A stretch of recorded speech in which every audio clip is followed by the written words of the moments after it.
Leviticus 27.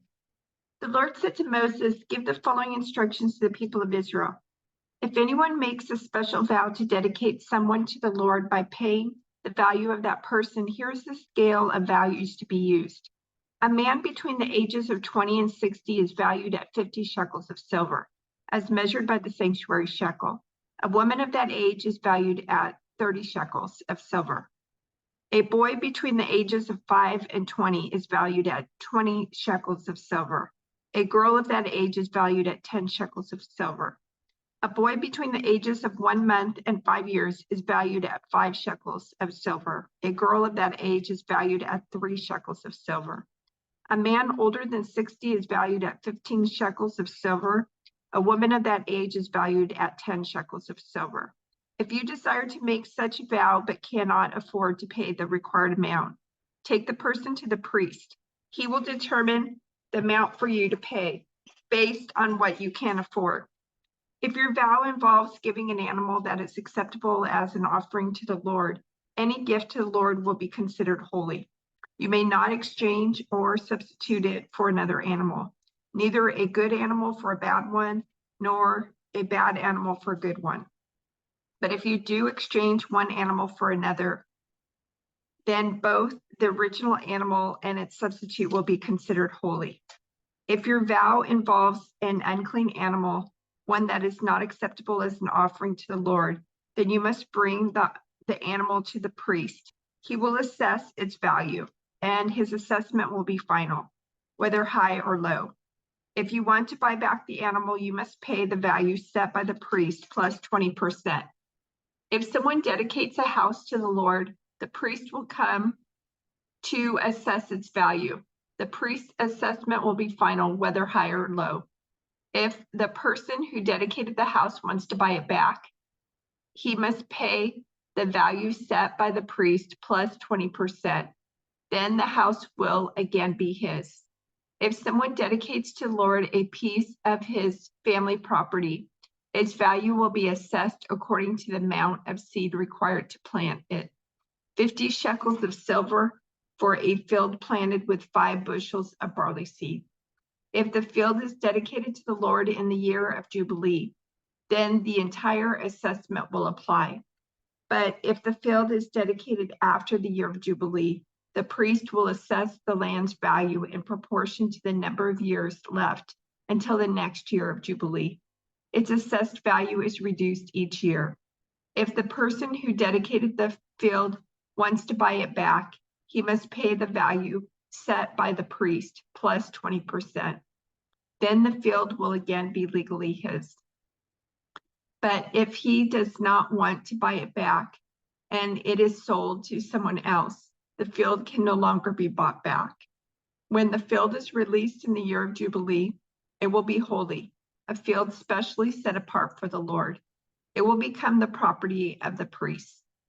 If someone dedicates to the Lord a field he has purchased, but which is not part of his family property, the priest will assess its value based on the number of years left until the next year of Jubilee. On that day, he must give the assessed value of the land as a sacred donation to the Lord. In the year of Jubilee, the field must be returned to the person from whom he purchased it, the one who inherited it as family property. All the payments must be measured by the weight of the sanctuary shekel, which equals 20 gerahs. You may not dedicate a firstborn animal to the Lord, for the firstborn of your cattle, sheep, and goats already belong to him. However, you may buy back the firstborn of a ceremonially unclean animal by paying the priest's assessment of its worth plus 20%.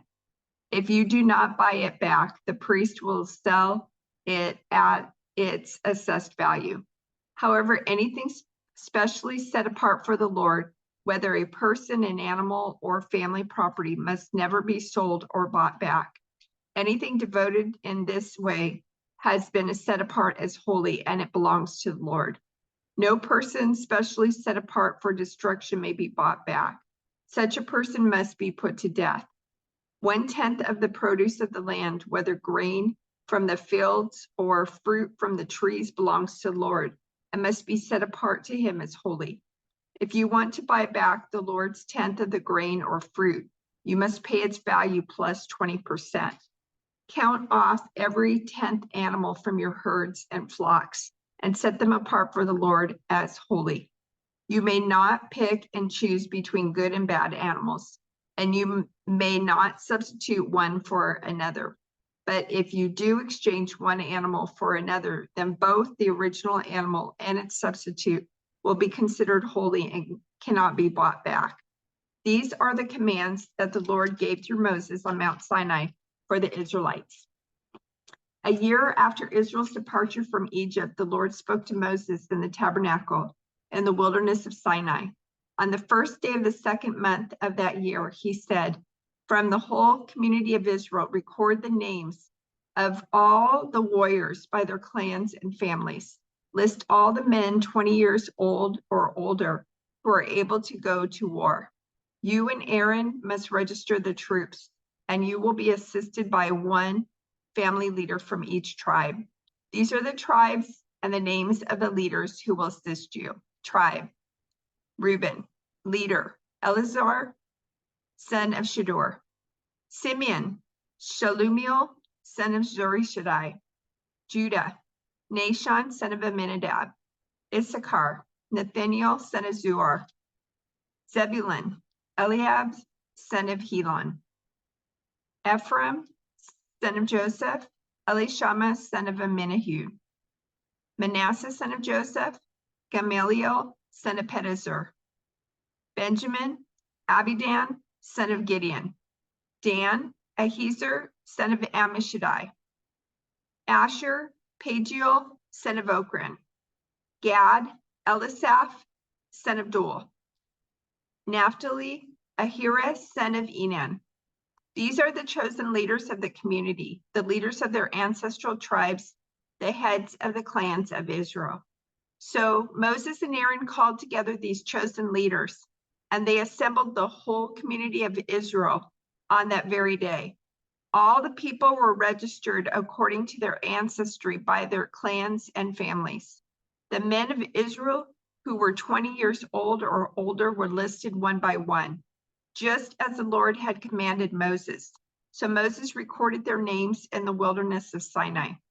This is the number of men 20 years old or older who were able to go to war, as their names were listed in the records of their clans and families. Tribe: Reuben, Jacob's oldest son, number 46,500. Simeon, 59,300. Gad, 45,650. Judah, 74,600. Issachar, 54,400. Zebulun, 57,400. Ephraim, son of Joseph, 40,500. Manasseh, son of Joseph, 32,200. Benjamin, 35,400. Dan, 62,700. Asher, 41,500. Naphtali, 53,400. These were the men registered by Moses and Aaron and the 12 leaders of Israel, all listed according to their ancestral descent. They were registered by families, all the men of Israel who were 20 years old or older and able to go to war. The total number was 603,550. But this total did not include the Levites, for the Lord had said to Moses, "Do not include the tribe of Levi in the registration. Do not count them with the rest of the Israelites. Put the Levites in charge of the tabernacle of the covenant, along with all its furnishings and equipment. They must carry the tabernacle and all its furnishings as you travel, and they must take care of it and camp around it. Whenever it is time for the tabernacle to move, the Levites will take it down, and when it is time to stop, they will set it up again. But any unauthorized person who goes too near the tabernacle must be put to death. Each tribe of Israel will camp in a designated area with its own family banner. But the Levites will camp around the tabernacle of the covenant to protect the community of Israel from the Lord's anger." The Levites are responsible to stand guard around the tabernacle. So the Israelites did everything just as the Lord had commanded Moses.